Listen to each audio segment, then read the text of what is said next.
Okay, welcome everyone. And today we have Adam Spencer with us. He is the co-owner of and operator of Redwood Rides, based out of Gasky, operated in Norte County. Adam, how's it going? Great, Thomas. Happy to be here. Cool, man. Well, I appreciate you spending some time talking to me. And I just kind of wanted to get, because you are someone, you've been here for 11 years. You've had, I remember you used to work for the Triple Kid. Did you have any other jobs in town? No, primarily it was working as a newspaper reporter, which kind of brought me here, and Yep. then starting this company, and that's been mostly it. Yeah. And so I want to talk to you because of that experience of coming from a suburban childhood, correct? Correct. So the Yeah. suburbs of Minneapolis, Minnesota, just about 12 minutes from downtown Minneapolis. And then finding your way to rural Northern California and then deciding, hey, this is a place where I want to really put down some roots and grow business. So tell us a little bit about that story.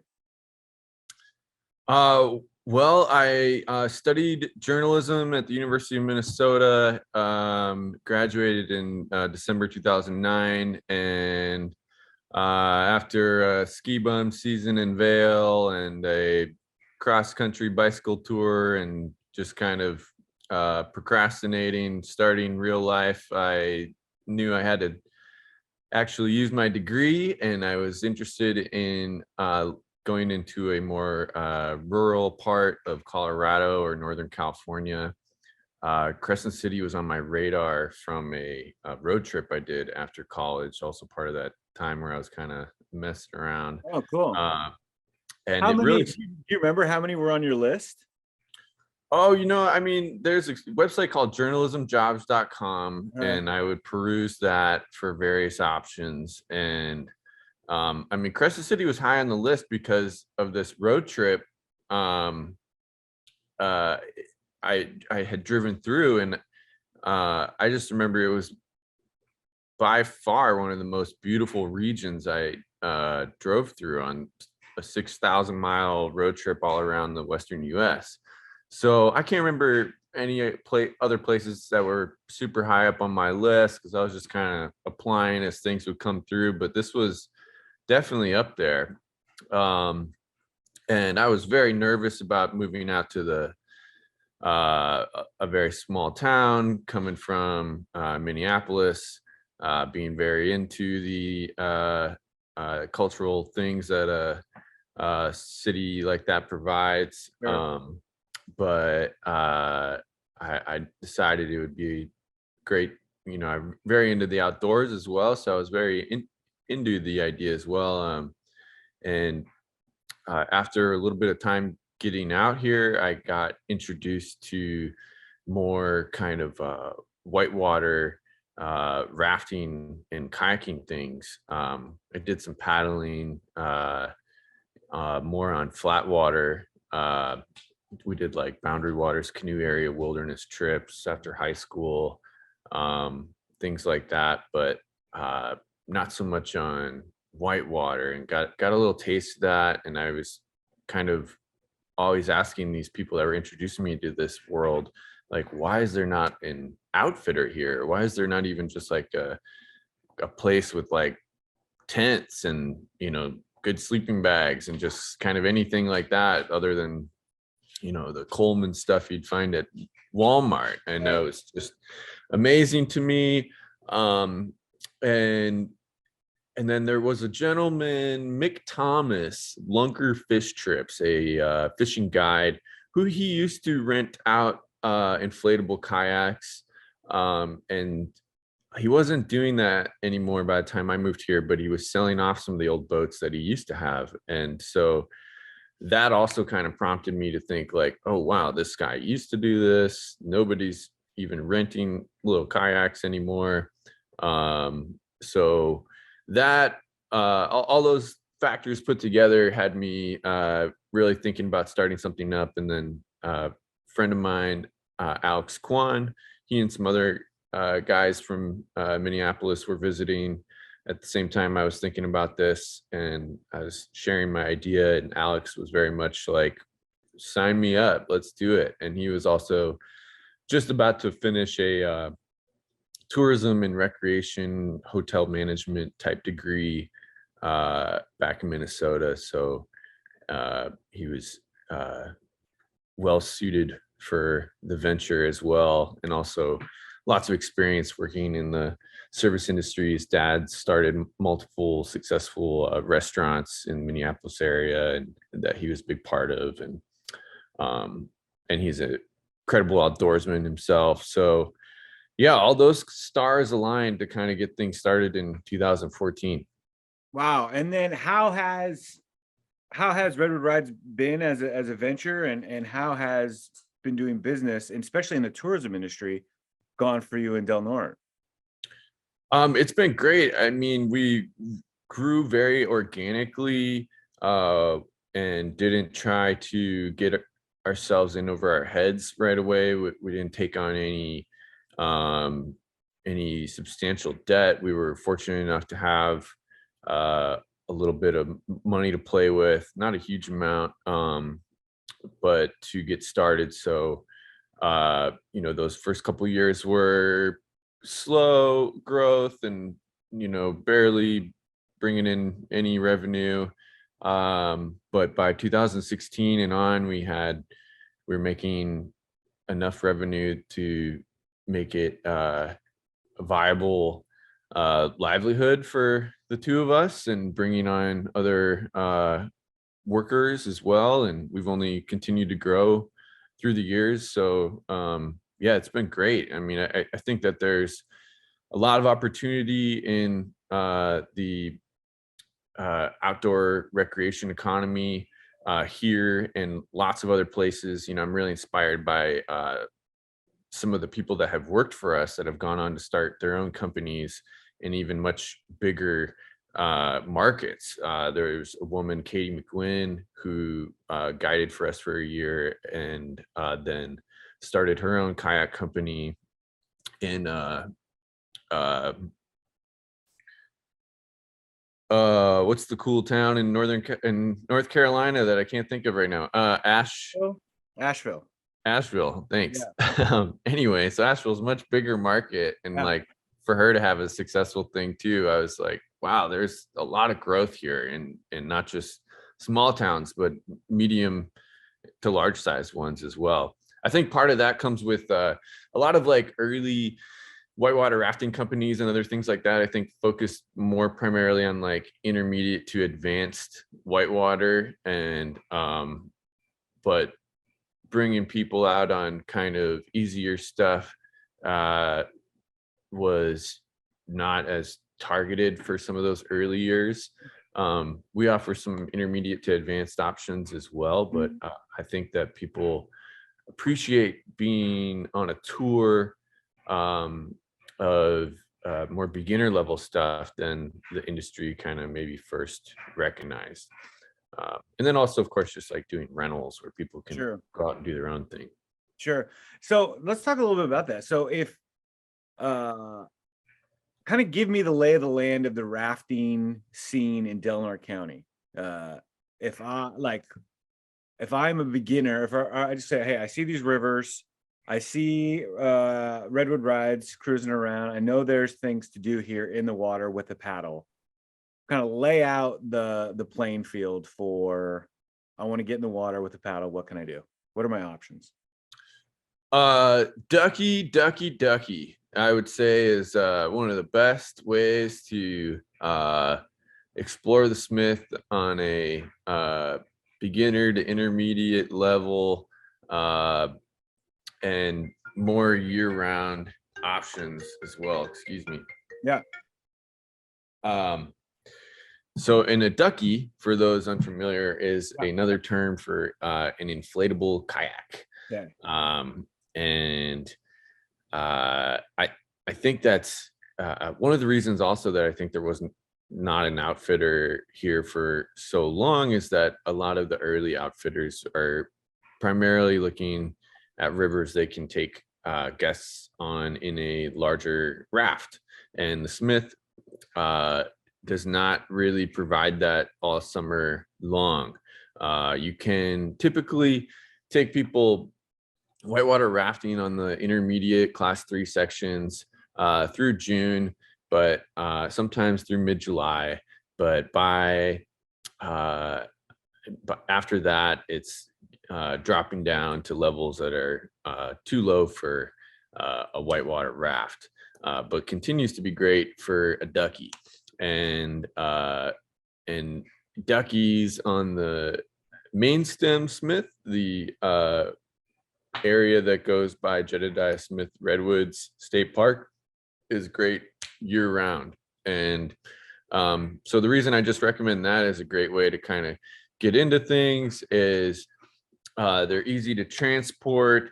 They are there's a lot lower bar of entry to like starting to feel comfortable in one of those. Like a hard shell kayak with a skirt is something where you need to get comfortable with the fact that you could be hanging upside down in the boat and either figuring out how to do an Eskimo roll or just knowing how to pull the skirt and get out of there. So the duckies are just much more friendly for anybody just kind of first getting into the sport, and they can be taken on the more intermediate runs as well. So that's what I would recommend for people wanting to get out. Where would I, okay, let's go through this. If I had, let's say I want to take my mom out on a paddle, okay, what are you recommending for someone who, in their 60s, not a lot of experience, but something that would really just blow their minds and just be an awesome trip, awesome float? I mean, every section of the Smith is really incredible. It's, we have such incredible water quality in this river, and we have such amazing undeveloped forests and geology. So, I mean, what run would blow her mind? I don't know what run would not blow her mind. The biggest mind blower for me is the North Fork of the Smith is just like the coolest run for me and most other rafters and kayakers that come to the region from all over. It's the coolest run in the drainage just because it's very remote. You're very far away from roads and trails for 11 miles. It has very unique geology, so it looks like you're more in like a Southwest desert canyon, even though you're surrounded by this temperate rainforest that we're really familiar with. So that one's really incredible. But I mean, even the most accessible parts of the Smith are, which we refer to as the main stem Smith, not one of the forks, the South Fork, Middle Fork, North Fork, but once all the forks have come together, you call it the main stem Smith. 6 miles of the main stem Smith goes by old growth redwoods. So you're talking about, some of the most incredible forests anywhere in the world. So, I mean, just so many runs are a mind blower, really. Gets a little less interesting down in the floodplain, where you don't have the redwoods anymore and you start to have some more agriculture and things of that nature. But even down there you have these incredible sand dunes, and so I mean it's just a very unique area that we live here. It's just filled with superlatives as far as being the only undammed river, and having like some of the best salmon and steelhead runs, and just the variety of terrain you can see from area to area. But definitely for like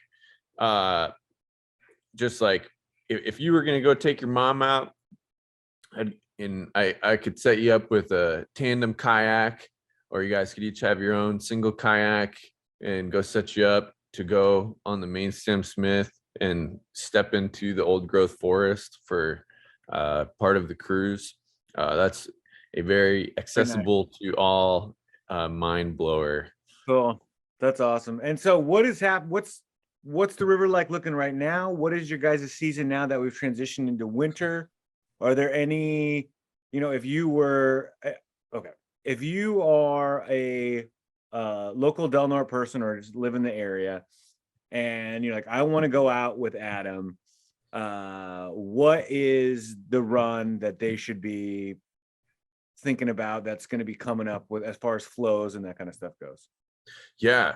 I would say again, like so many runs are amazing on the Smith, but the North Fork Smith is just kind of a league of its own. I'm biased, of course. I run an outfitter here, but you Sure. can pull up any of these old whitewater guidebooks, these books meant to help private kayakers and rafters figure out the ins and outs of various runs. And the North Fork Smith is held up as one of the best single day whitewater runs in the country in any of these books. So and it's hard to catch. If it's kind of like catching a powder day if you're a skier or snowboarder. Like you can't really necessarily plan it far in advance or anything like that. You can get a good look at the weather forecast and hope to jump on it.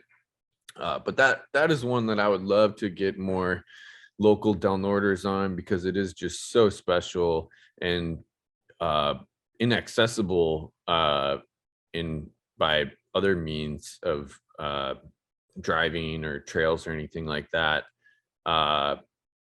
And we have a list of people interested in that run that we'll send out an email when we see like great conditions coming up. The river is going to be in the right flow window, and the weather looks decent and everything. We'll let them know. And the people on that list are as far as Portland, the Bay Area, anybody kind of in with a half day's driving distance that they can make it happen more semi-spontaneously. An easier run to get on that is still really incredible are both the South Fork Smith and Middle Fork Smith. The South Fork Smith is away from any highways. South Fork Road is not that busy of a road, and it's pretty far away from the river at a lot of different spots. So that's another great one that I'd love to try to get more locals on. This last summer, my girlfriend and I, we did the Lower Tuolumne River in the Sierras, and we did the Upper Tuolumne as well. But anyway, the Lower Tuolumne, it was great whitewater. It was a lot of fun, but it was the forest is it's just so much richer up here, and it made me really appreciate how special the South Fork Smith is as well, because the Lower Tuolumne is kind of held up as like California's best whitewater trip, and it was great, don't get me wrong, but I was also like, the South Fork Smith kind of beats this in scenery ways big time. Like this is just such an incredible place we need to share with more people. That's awesome. So are you guys going now, or are you going as this summertime thing? Can we go in the winter? Oh yeah, we can go in the winter. It's very hard to predict when we're gonna have a full river year to year. As you have probably noticed, we've gotten some rain here and there, but it's late November and the river's not is not much higher than your typical summer flows right now. So we're not really solidly into rafting season quite yet. Soon enough, I'm sure the great rain gods in the sky will turn on the spigots. And then once it does, then we're kind of good to do rafting on the South Fork Smith or Middle Fork Smith and through June. But it hasn't quite started yet. But as far as just like wintertime boating goes in general, we have lots of great gear to keep people comfortable. We even have dry suits, which are like these fully waterproof suits that have gaskets, latex gaskets around your wrist and your neck, so you can wear really warm, fuzzy fleeces and fleece pants and all your wool socks and everything. Put your dry suit over it, and you're staying really nice and warm and comfortable. So it's definitely good to go in the winter. And in fact, that's when more private boaters, people that own their own kayaks and rafts, are coming out to the Smith, is because they're kind of chasing that rain season. Cool. But if you're not as interested in going in the middle of winter, spring is a really great time too. So like March, April, May, June, all those are great times. If you're after something like the North Fork Smith, then you need to be kind of more flexible and paying attention to more when it's rivers at a higher level. But for some of those other runs that don't take quite as much water, like the Middle Fork Smith and South Fork Smith, then like I said, as soon as we kind of get rain here sometime through June, those are usually open.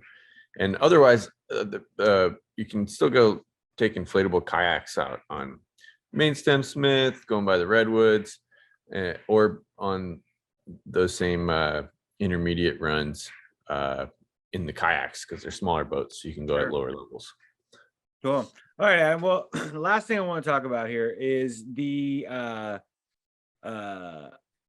opportunities for entrepreneurs. Okay, so you came in, and did you always think you were going to be an entrepreneur, or is that something that you just saw an opportunity and you were excited about and you went for it? I definitely did not always think I was going to be an entrepreneur. It was an opportunity, like you said, more of the latter. Saw an opportunity, thought, why not try this out? Seems like it can't hurt. Also seems like a big thing for this business is that we didn't feel like we were going to lose out on a lot of irrecoupable, I don't know if that's the right word, but cash, like the gear. You're buying stuff that you could sell. Yeah, the vans and gears we're investing in could be resold. Insurance costs are kind of the highest things that we could not recoup, but they don't start out quite as high when you're first getting started. I do have a lot of entrepreneurship in my family, especially in my mom's side. So there was that there. But no, it was more just like seeing the opportunity and wanting to go for it. And as far as entrepreneurship in our county goes in general, I feel like there's tons of opportunities. And like I said, this industry, the outdoor recreation industry, I feel like has lots of room for growth here and even in bigger markets. And then, and whether you're looking at starting a restaurant or lodging, something that's kind of catering more to that tourism sector, or something in the trades, or something that I can't even think of because the idea hasn't been thought up yet. I feel like there's a lot of ripe opportunity for entrepreneurism in this county. I think like some of the more traditional things are ran by, I don't know what I mean, like a title company, plumbers, there's older people running these operations that are looking to retire soon. And so if you're kind of looking at what's needed, I feel like there's a lot of opportunity here. What would you say? I mean, because you've seen a lot of friends come and go pass through Del Norte. I'm sure a lot of them would want to have stayed. What would be your pitch to someone who was like, hey man, I'm thinking about, I really like the outdoors. I live in the suburbs or the city, and I want to move rural. What would you say to someone who was thinking about that and thinking about the move to Del Norte County? I just think that if you're if you really do value the natural beauty of a place, there's few places you can visit uh, in the country that match the uh, outdoors like we have here, and uh, the variety of things you can see in a given day without driving very far, and just how much there is. I mean, I explore a lot, and I'm like always finding new stuff, even though I'm pretty out there looking for stuff. Just yesterday, I was way up on top of some mountain, up some road I've never been up before. I mean, just all the time is, and that really feeds my soul. So, you know, I often say to people, like, you can, you're not likely to like go to a concert or go to out to fine dining like every night. But you can definitely go on an amazing hike every day. Yeah. And so, I feel like that's kind of part of the trade-off. And